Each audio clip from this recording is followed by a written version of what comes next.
हुकूमत मौलाना फजल रहमान को मनाने में नाकाम, आईनी तरमीम का मामला लटक गया।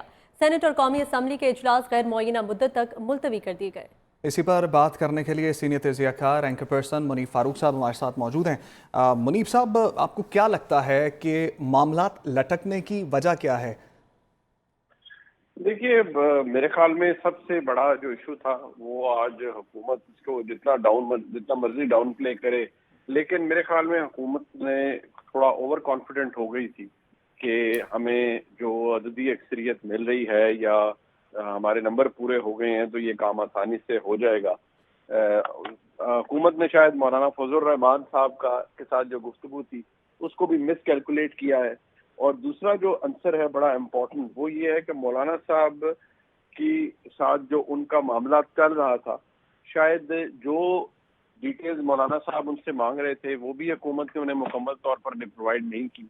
और उनको ये लगा कि जैसे पहले मौलाना साहब बहुत से मामलात के ऊपर कन्विंस हो जाते थे या होते रहे हैं, इस दफ़ा भी वो हुकूमत ऐसा करने में कामयाब होगी और मौलाना साहब को अपने साथ मिला सकेगी। जबकि हालात वक्त और हालात बहुत बदल चुके हैं।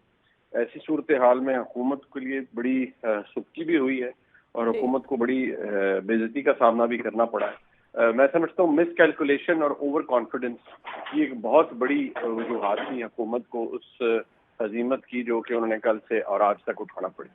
मुनीफ साहब, मौलाना फजल रहमान को मनाने में हुकूमत नाकाम नजर आई है। हालांकि जो तजावीज़ मौलाना फजल रहमान की जानिब से पेश की गई थी और जो शराइत उन्होंने रखी थी उनको भी किसी हद तक पूरा किया गया, उसके बावजूद मौलाना नहीं माने, क्या वजह है?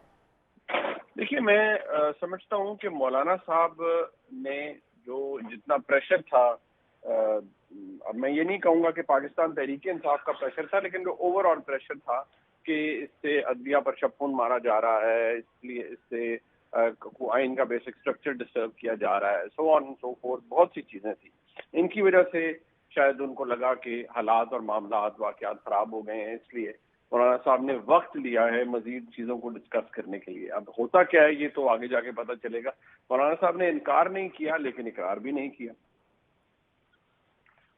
ठीक है, बहुत शुक्रिया मुनीफ फारूक साहब, आपने अपने मौक़िफ़ से हमें आगाह किया।